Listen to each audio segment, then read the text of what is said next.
आइए अब रुक करते हैं प्रगति मार्ग का, जहां ऐसी खबरें हैं जो कि देश की तरक्की, प्रगति और लोगों की काबिलियत दिखाती है। अब आपको नोएडा में हो रहे टेक्नोजियन वर्ल्ड कप में लेकर लिए चलते हैं, जहां पर अनोखी रोबोटिक्स प्रतियोगिताओं का आयोजन किया गया है। तकनीक की इस अनोखी रेस में भारत, रूस, नेपाल, जाम्बिया, अजरबैजान और घाना समेत 60 देशों की टीमें हिस्सा ले रही हैं।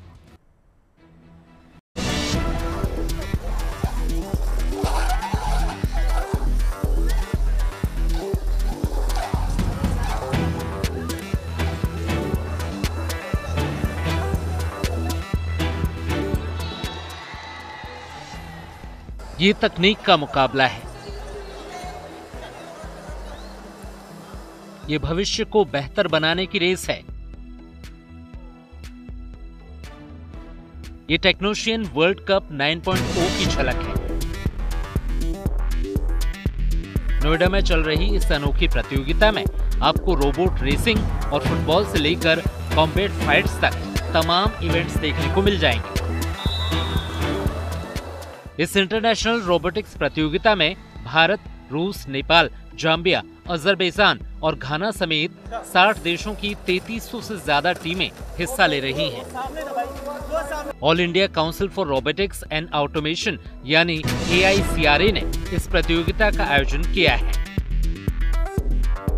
हमारे पास इस बार 15 कैटेगरीज हैं, 2 उसमें हमने नई ऐड की हैं। एग्रीबॉट, जिसमें एक रोबोट होता है, वो एक गार्डन में जाके एप्पल्स को प्लक करता है, ग्रीन एप्पल को ग्रीन बिन में डालेगा और रेड को रेड में डालेगा। That is the performing task. तो जो टीम सबसे ज़्यादा कम टाइम में करती है वो जीत जाती है। इसके अलावा यहाँ पर ड्रोन की racing, drone rescue circuit, RC plane category, robots war, robo soccer, robo hockey, maze solver, line follower, ये सारे गेम हैं, सुमो बॉट। तो कुल मिलाकर ये 15 कैटेगरीज हैं और जिसमें सारे प्रतिभागी यहाँ पर आए हुए हैं। यह रोबोट हॉकी, फुटबॉल, सुमो कुश्ती और कॉम्बैट फाइट्स जैसे खेलों में प्रतिस्पर्धा करते हैं। फुटबॉल के मैदान में 6 रोबोट गोल करने के लिए गेंद का पीछा करते हैं, जबकि कॉम्बैट जोन में 2 रोबोट WWE शैली में तब तक भिड़ते हैं जब तक कि एक गिर नहीं जाता या रुक नहीं जाता।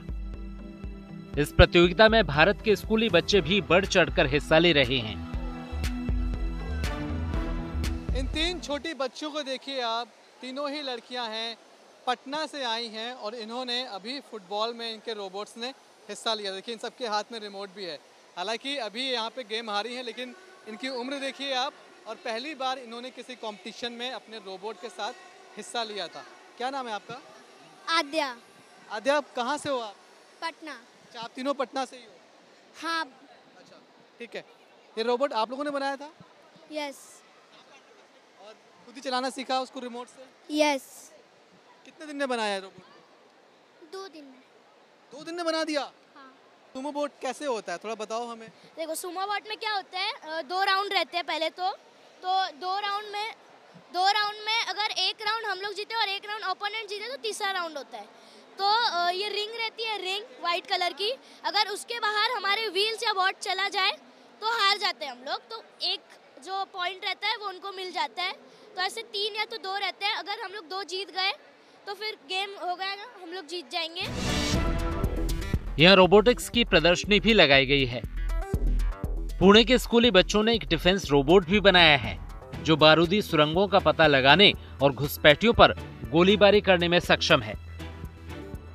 साथ ही कॉम्बैट रोबोट के जरिए इन प्रतिभागियों ने इस मंच पर अपने हुनर का परिचय दिया। कोई फ्यूचर दिखाई पड़ता है इस फील्ड में? कम से कम सर, इस तरह के कंपटीशन कितना है आपको मोटिवेट करते हैं? सर इस तरीके से, जैसे कि कोई भी हमारा जॉब हो गया, जैसे कि गवर्नमेंट में हो गया, आर्मी सेक्टर हो गया, तो उसमें कॉम्बैट वॉर्स बहुत, मतलब इस टाइम पे AI थ्रू कॉम्बैट रोबोटिक्स बहुत सही रहता है इस टाइम पे। जैसे कि हमारे जो आर्मी सोल्जर्स हैं वो हर जगह जाते हैं और वो में मतलब लड़ाई लड़ते हैं, तो उसकी जगह पे हम लोग जैसे कॉम्बैट वॉर्स हो गया, रोबोट्स हो गए, उस तरीके से भेजेंगे। तो हमारा एक तो पहली बात लाइफ का भी थोड़ा बहुत जो होता है रिस्क कम हो जाता है, और मेनली कॉम्बैट रोबोटिक्स इसीलिए इस फील्ड में है हम लोग हैं। इस तरीके से हमारे नेशन के लिए बहुत अच्छा है। अच्छा है। तो ये आप गेम देख रहे हैं, लेकिन इस गेम का फ्यूचर क्या है ये समझिए।